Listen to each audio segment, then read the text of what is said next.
কিছুদিন আগে বাংলাদেশের পোলট্রি ইন্ডাস্ট্রির বেস্ট কোম্পানি নারিশ তাদের এমপ্লয়ীদের সাথে আমার একটা ট্রেনিং ছিল, একটা না বেশ কয়েকটা ট্রেনিং প্রোগ্রামস ছিল।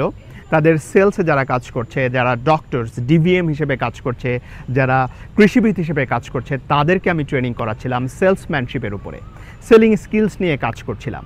যেহেতু আমাদের ট্রেনিংগুলো একটু ফ্যাসিলিটেশন মোডে হয়, ফ্যাসিলিটেশন মানে হলে অনেক বেশি এঙ্গেজমেন্ট থাকে, ইন্টারাকশান থাকে। আমি শুধু থিওরি বলে যাই না, বরং তাদের থেকে অনেক বেশি শুনি এঙ্গেজমেন্ট ক্রিয়েট করার জন্য, সো দ্যাট তারা অনেক বেশি কানেক্টেড ফিল করে। অ্যান্ড দিন শেষে ফিডব্যাকটা অনেকটা এরকমই থাকে, কিভাবে দিনটা পার হয়ে গেল কিছু টের পাইনি। সো যেটা বলছিলাম, ট্রেনিংয়ের একটা পর্যায়ে তাদেরকে আমি একটু এঙ্গেজমেন্ট ক্রিয়েট করার জন্য একটা প্রশ্ন করেছিলাম যে do you have any clients বা খামারি যাদের সাথে আপনারা লম্বা সময় ধরে কাজ করছেন। শুরু করেছিলাম হয়তো সেই খামারটা ছোট্ট অবস্থায় ছিল, বাট আপনাদের সাথে বিজনেস করতে গিয়ে অনেক বড় হয়েছে, বা এমন কোন স্টোরি আপনাদের আছে যে ওরা স্ট্রাগল করেছিল কোনো একটা মোমেন্টে, আপনারা তাদেরকে সহযোগিতা করেছেন এবং তাদের বিজনেসটা অনেক বড় হয়েছে আজকে।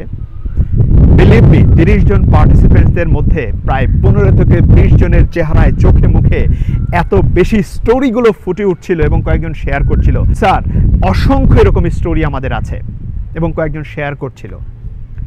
দেখুন তো, আমি কোনো একটা গ্রামে গেলাম, কোনো একটা পটেনশিয়াল খামারির কাছে আমি যখন আমার প্রোডাক্টটা আমি নারিশের হয়ে সেল করতে গেছি, সেখানে গিয়ে আমি যখন বললাম যে দেখেন ওই যে পাশের গ্রামের নুরু আঙ্কেল, উনি যখন বিজনেস শুরু করেছিল মাত্র 300 মুরগি দিয়ে শুরু করেছিল, আমরা তাদেরকে সাপোর্ট দিয়েছি, আমরা সকল ধরনের সহযোগিতা করেছি, আমরা ডক্টরস দিয়ে সহযোগিতা করেছি, পরামর্শ দিয়ে সহযোগিতা করেছি, এবং আমাদের ফিড খাওয়ানোর কারণে ওনার বিজনেসটা গত 12 বছরে আজকে 20,000 মুরগির শেড উনি তৈরি করেছে।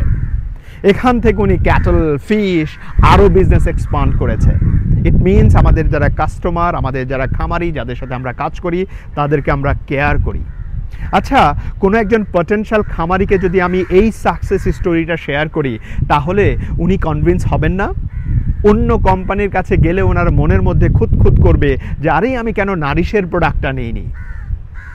ঠিক একইভাবে আমি বলছি, whatever the business, whatever the products or service you do sell, before selling find out your own success stories, find out stories that can connect with your potential customers, যেই স্টোরিগুলো আপনার কাস্টমারকে influence করবে, motivate করবে, নাড়া দেবে, ভেতর থেকে চিন্তা করাবে টু পারচেজ ইয়োর প্রোডাক্ট।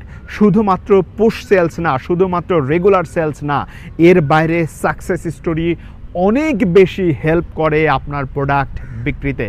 এবং স্টোরির সাথে যদি একটু ইউনিক সেলিং প্রপোজিশনস বা ইউএসপিগুলো আপনার কোম্পানির বা আপনার প্রোডাক্ট বা সার্ভিসের আছে, ওগুলো যদি অ্যালাইন করে তাকে একটু অ্যাসিওর করতে পারেন you are there to support them, you are there to help them to grow their business, তারা আপনাকে অ্যাকচুয়ালি অ্যাডভাইজার হিসেবে, আপনাকে ডাক্তার হিসেবে, আপনাকে তার বন্ধু হিসেবে, আপনাকে তার সাথী হিসেবে কনসিডার করে আপনার প্রোডাক্টটা কিনবে।